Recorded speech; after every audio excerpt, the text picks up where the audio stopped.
Hey there, welcome to the Uncensored Unprofessor, a podcast where I want to think more deeply with you about Christian faith and life.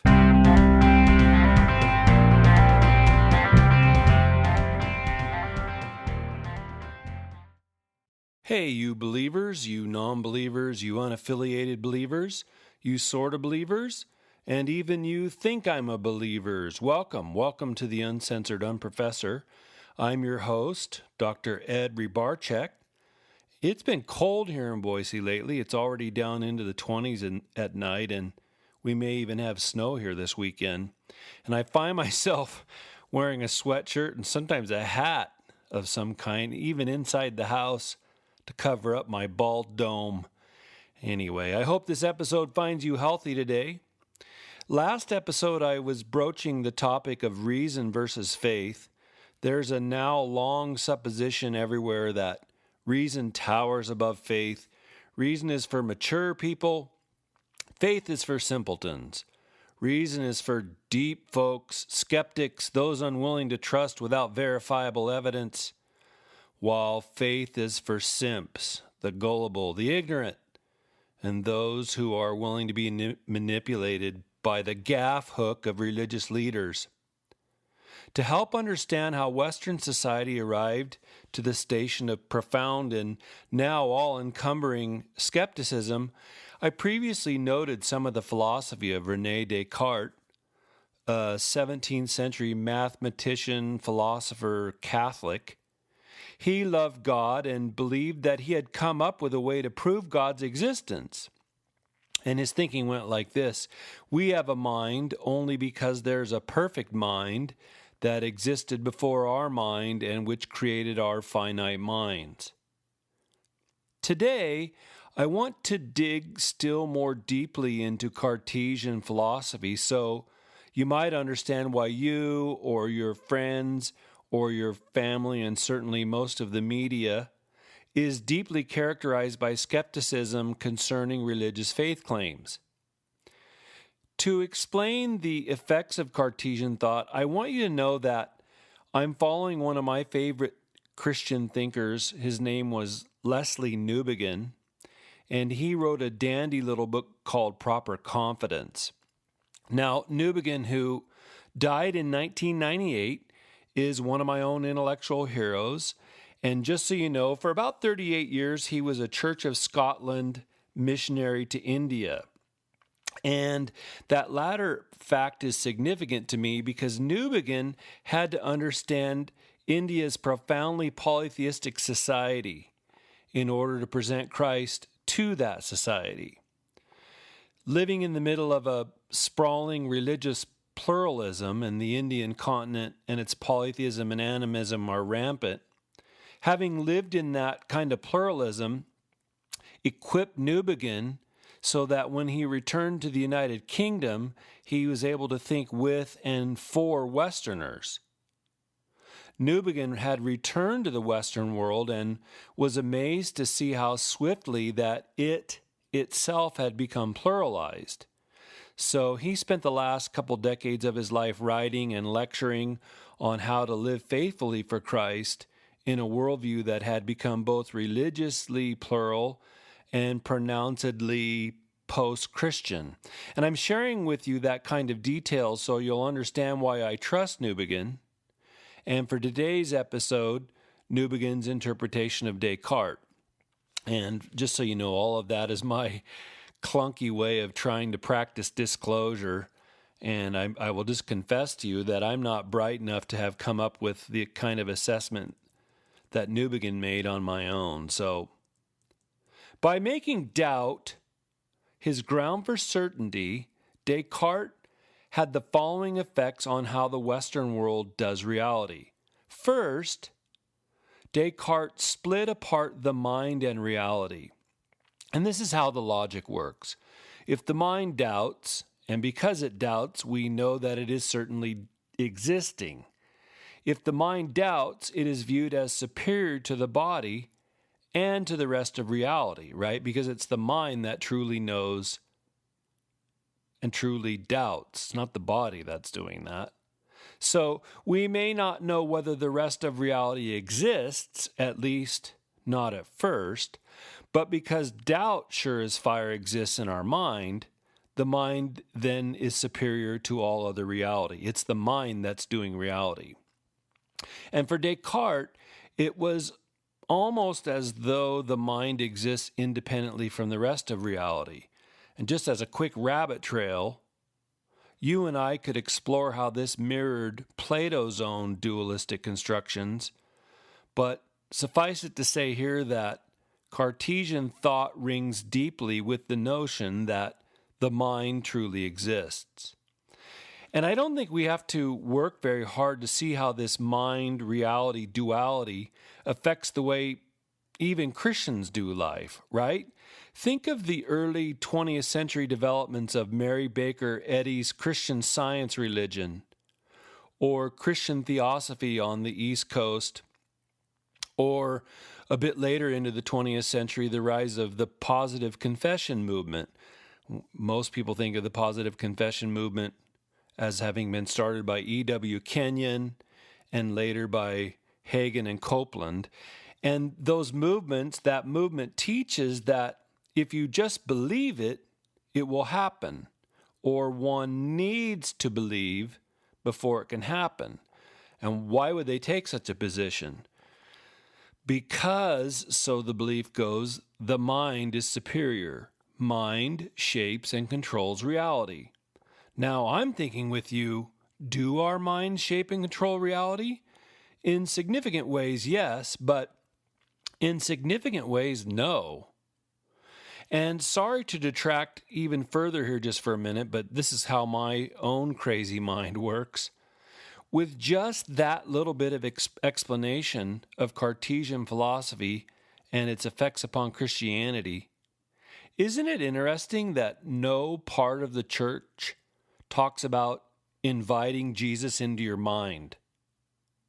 All my Christian life, I've heard evangelicals and others recite the mantra, "Have you asked Jesus into your heart?" How come they don't also say, "Hey, have you invited Jesus into your mind?" If what we think is so darn important, why don't we say you need to ask Jesus into your mind? And actually, asking Jesus into your mind might be a very biblical and apostolic thing to do. Anyway, put that in your pipe and smoke it. End little rabbit trail right there. Cartesian thought splits apart the mind and the rest of reality. Millions of people today emphasize the importance of reason over faith because they think the superior thing, following Cartesian influence, the superior thing is the mind. And another quick aside, I wonder if lawyers and professors are so esteemed in our society because for centuries they have been understood to be people of the mind. I don't know. There's probably more to it than that. That's just a thought. A second and deeply ensconced resulting worldview following the Cartesian shift is the divorce between the objective and the subjective poles in human knowing. And it follows, science is objectively knowing facts which are sanitized of any elements of subjectivity, while all claims to knowledge are merely subjective. You've run into this dynamic, I'm sure, in discussions, right? Science is objective, art is subjective. Science is objective, while poetry and religion are to us now obviously subjective. Those dualisms, those objective-subjective splits are profoundly the result of the Cartesian shift. And I'll say more about this later, but the notion that science is purely objective is simply a myth. Wait, what'd you say, Ed? The notion that science is purely objective is simply a myth, and I'll take that myth apart in later episodes. But now, 300 years after Descartes, the objective-subjective dualism is so ingrained in our thinking as to be utterly commonplace, right? We think of religious beliefs as subjective, but the doing of medicine as objective, or we think of beliefs about the afterlife as subjective, but the doing of chemistry is objective. Or beliefs about the origins of the soul or mind are subjective, but beliefs about mathematics are objective. These kinds of dichotomies and dualisms are so ingrained in our collective Western thinking, both inside and outside the church, as to be now just commonplace. So, and I just want to pause again and say, unless you think this is merely a paradigm for the secular world, think again. The Cartesian model is deeper inside in the minds of Christians today than we would want to know. For instance, belief that Jesus actually walked the planet is an objective fact for most Christians, but that he rose from the dead is a subjective belief for one demographic inside the church, or that Jesus taught about love is an objective and unassailable fact, but that Jesus taught about judgment and hell are subjective beliefs that can be tossed aside for a certain demo inside the church. After all, a postmodern Cartesian dualism knows Jesus would never say such things about hell and judgment and sincerely mean it. Let me get really dicey here and continue how the objective-subjective dualism plays out in the church. That Jesus taught about loving one's enemies is an objective and widely accepted proposition among most Christians. But that Jesus actually held to a moral code, one that resolutely stemmed from his Jewish context, is something now up for grabs as a subjective choice, a subjective possibility that doesn't really constitute part of essential Christianity. So I'm saying all that to say, you guys, that the Cartesian objective-subjective dichotomy is a very real part of post-Christian and even now Christian everyday life. Third, as we look at the effects of the Cartesian dualism, today in our postmodern era, and you can go look up what postmodernism is, I'll probably go into that in later episodes. Today, total skepticism is considered a legitimate philosophic position. To be fair to DesCartes, his model was taken and made more extreme under later philosophers like Nietzsche and Marx and Foucault. Those are the true fathers of a committed cynicism, but total skepticism is considered mostly legitimate today. And we'll define total skepticism as doubting that it is possible to make any truth claims at all. Correct? From your friends or family or co-workers, you've undoubtedly heard this deep-sounding philosophic slogan, "There is no absolute truth." They'll say it with a straight face. I've heard it directly from friends and family and a few students who've been in my philosophy classes, and it's meant to disarm religious claims to truth, but it's disingenuous at the best. Newbegin says that total skepticism is, quote, an intellectual pose and not a genuine belief, end quote. Why? Why is it not genuine? Because it's a claim that once uttered immediately undoes itself.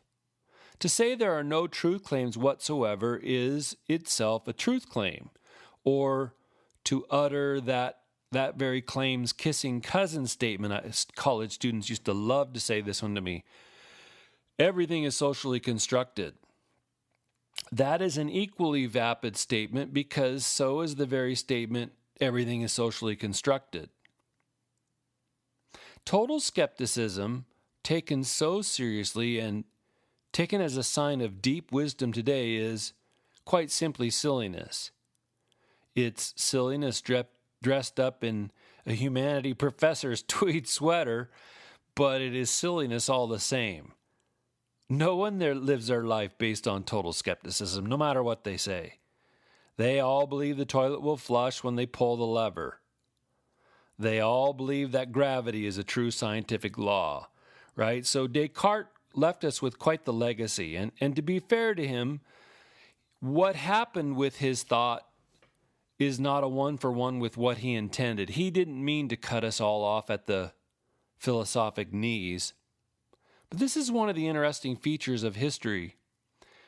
Sometimes someone will propose an idea or a solution or an invention, or they'll make a device that has enormous potential for blessing or cursing. The original dude or dudess, the original thinker, the original designer may have had intentions that were directed toward helping us all, but upon further inspection, and depending on how that idea or device was used, it turns out to have been a curse. And the deepest power of a curse is not recognizing it for what it is. Curses have far more power when we aren't aware of them, or evil has far more power when we won't call it what it is. And this is why naming is so important, and naming evil is so important, and that naming is so important, that naming evil is so important is why I think many in the Western world don't want to name evil. They don't want to get into naming or evil. They don't want to believe it exists. So God bless René DésCartes. He meant well, but some 300 years later, his philosophic method has turned out to be a curse. It poisons our souls. It creates false dichotomies. It splits reality up into parts that, upon a more careful inspection, turn out to be false. So, what's the way out of this dichotomy? How do we get out of this dualism? How do we get back to Eden? How do we find health for our collective soul? How can we know the truth? I'll get into answers like those momentarily, but we need a time out. We've been thinking carefully enough for too long here. I want to review a movie for you.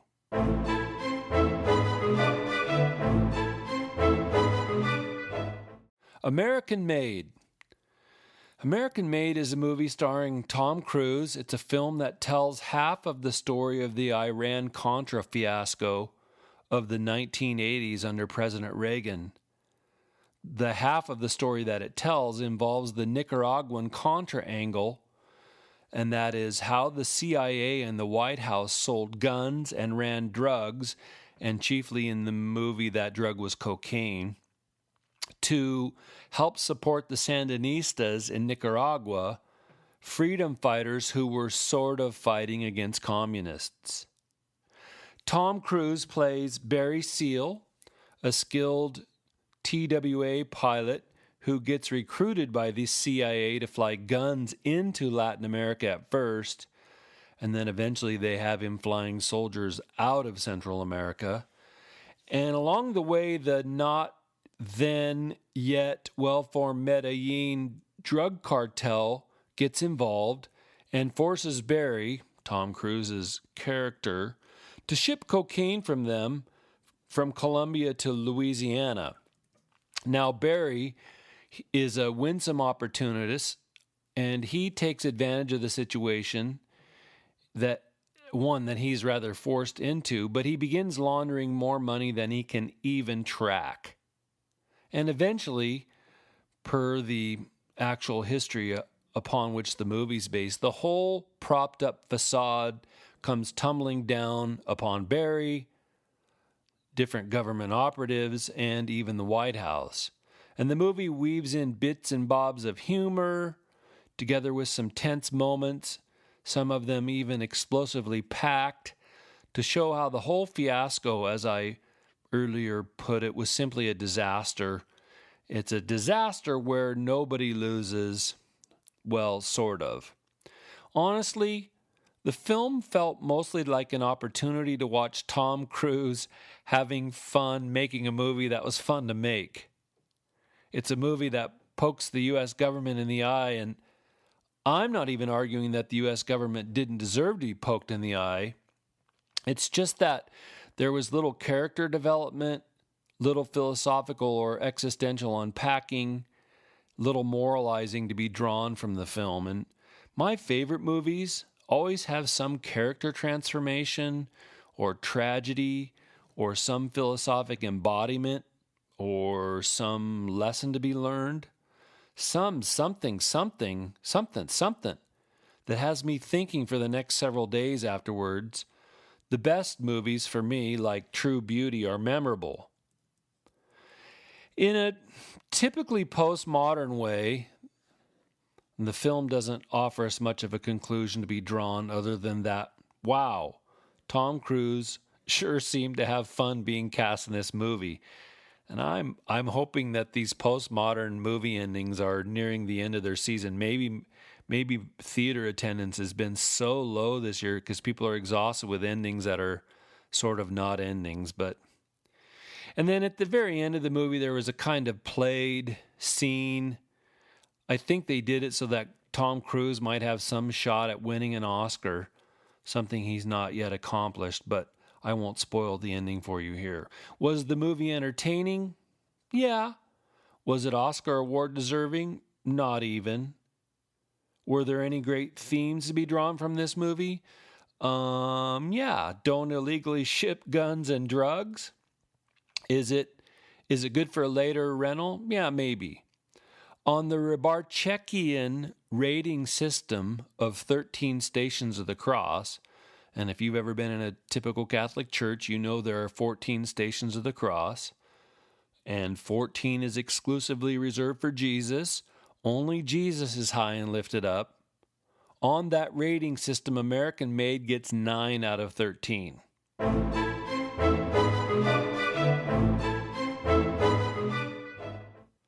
Okay, time back in.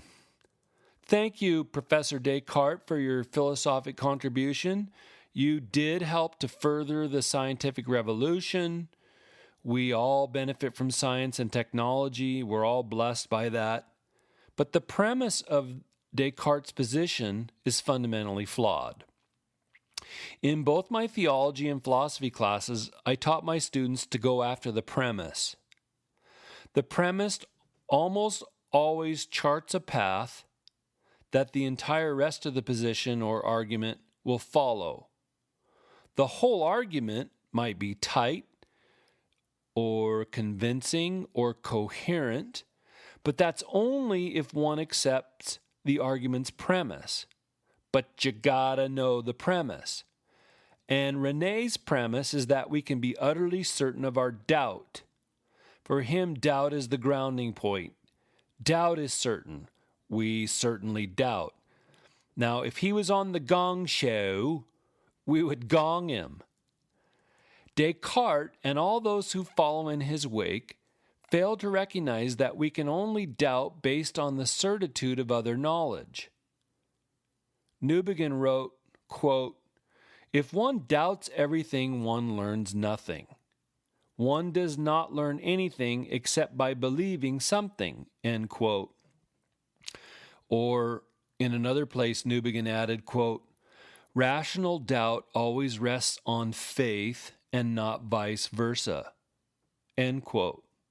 Now, you and I know there is such a thing as irrational doubt, right? Someone could doubt the existence of the sun, or someone might doubt that everyone's going to die, or someone else might doubt that organic life needs water to live.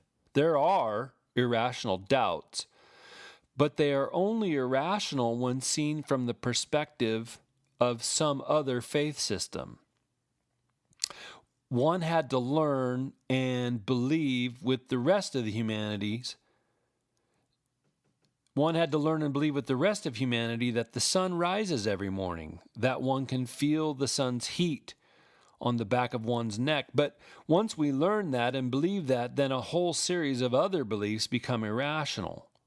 Newbegin's point, following another philosopher, a Hungarian Jew named Michael Polanyi, and I'll have more to say about Polanyi in later episodes. Newbegin's point, following Polanyi, is that for the entire human race, it is not doubt that is foundational, but faith. Think with me for a minute and be honest. When a newborn baby looks into the face of her mother, is that baby at day one trusting and believing the mother, or doubting and questioning the mother? We are born believers, aren't we? we come out of the chute, so to speak, believing.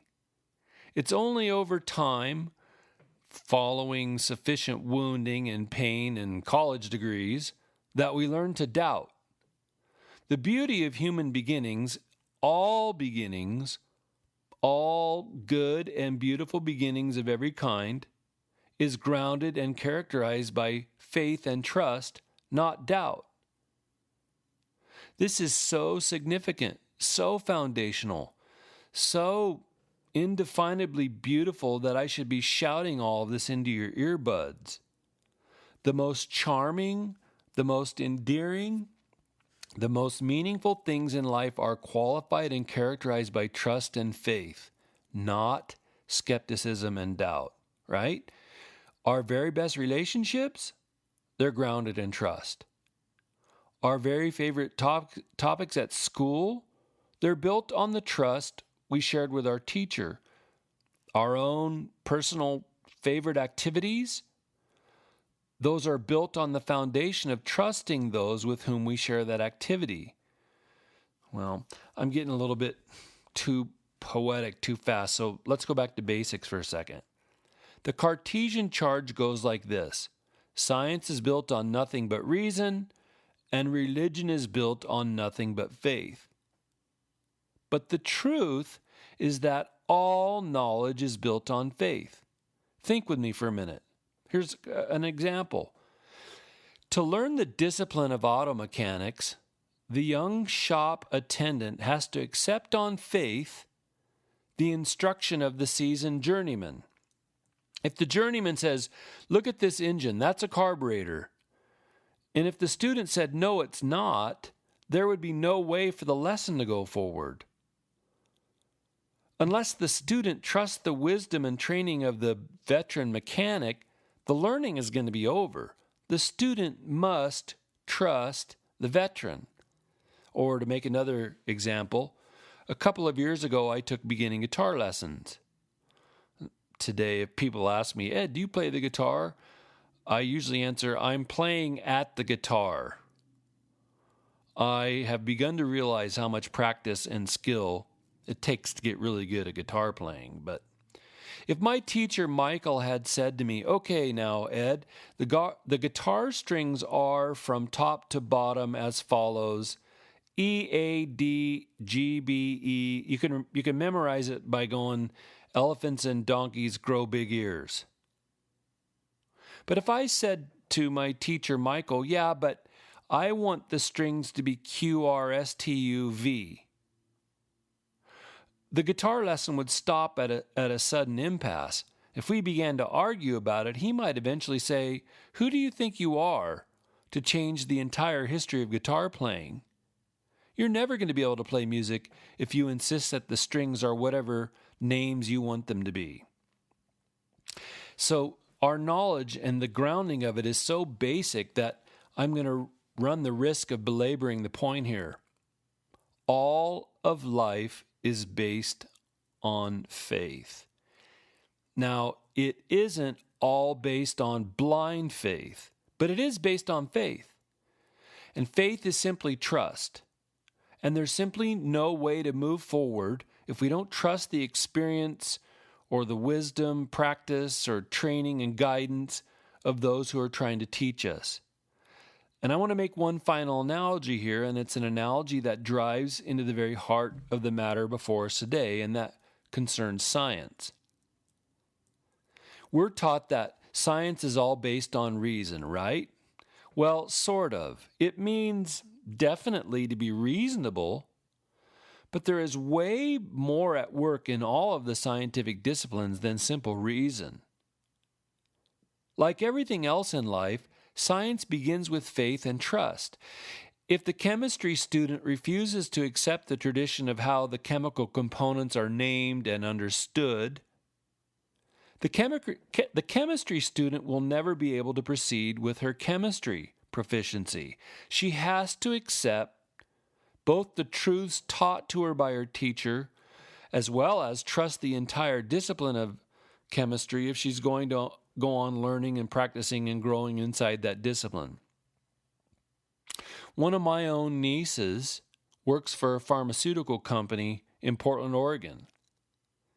Moving up in the company ranks there, even though she works hard and puts in long hours, she loves what she does, and from what she's told me, she's paid well. That company is working on genetic modification to help manufacture cures for human diseases and ailments. Now, she completed a science degree at the University of Oregon. But if she had argued with her professors about the names of the chemical compounds or why the genetic code is structured as it is, she never would have earned a degree or been hired at the pharmaceutical company. But once she accepted, on faith, the wisdom of that tradition and discipline, she could go on to understand how things work and combine and recombine and influence one another. And it couldn't be any other way, could it? Unless every human being had to, on his or her own, come up with a brand new way of navigating reality, which is just simply impossible, we all have no choice but to live in faith. If, in order to flip the light switch over our stairwell, we had to know how electricity flows between the negative and positive poles, and from whence it is that our electricity is generated, and if we also had to know the history of electrical engineering, we would be living in the dark most of our days. And I'll bet most of you listening, and I know there are millions of you already, I know that most of you listening today, like me, know nothing about how electricity works. We live enormous chunks of every day on faith. We trust that when we put the key in our car's ignition switch, or for some of you, push a button, I don't have a fancy car like that, we know when we do those things, our car will start, even though we don't understand much of anything about it. Science, like all of life, requires faith. That's not all it requires, but that's as much as I'm going to unpack here on the matter. And this is precisely the way it works in religion. Whether Buddhism or Islam or Christianity, if one refuses to accept the premise of the religion, one can hardly said to be practicing the ways and teaching of that religion. For instance, in Buddhism, one cannot believe that the self is ultimately real and then honestly move toward nirvana, which is beautiful nothingness. If what's truly real is beautiful nothingness, then the self can't be ultimately real. Or in Islam, one cannot remotely believe human beings can affect change in the mind of Allah, the sovereign and transcendent God over all, who does what he wants when he wants, for reasons that are inscrutable only to him. One can't try to affect change in the mind of Allah and call oneself a true practitioner of Islam, which is the religion of utter submission to the transcendent God. Or in Christianity, one cannot believe people can save themselves through their loving actions without denying that Jesus Christ is the Lamb of God who offered himself for the sins of the whole world. In every case, faith in the religion's premise is necessary.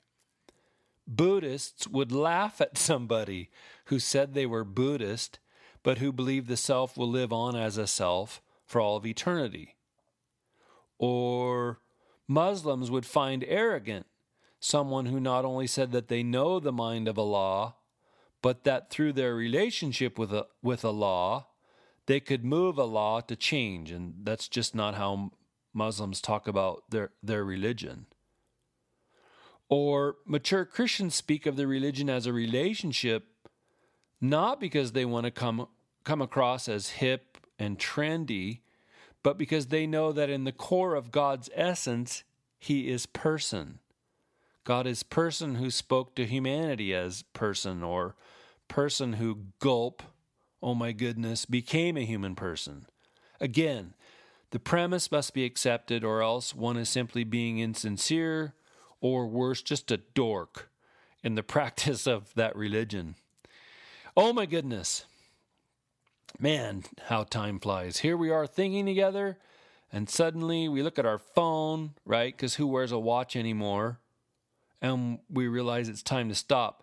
I'm not even close to being done showing you how it's just a myth that science is solely based on reason.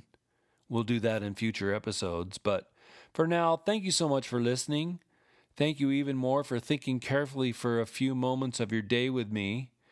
If you want to contact me with questions or clean jokes or suggestions and comments, please email me at uncensoredunprofessor@gmail.com. Again, that's uncensoredunprofessor@gmail.com, all lowercase, no spaces. Thanks so much for listening today with me, you guys. Turn your brains on, everybody.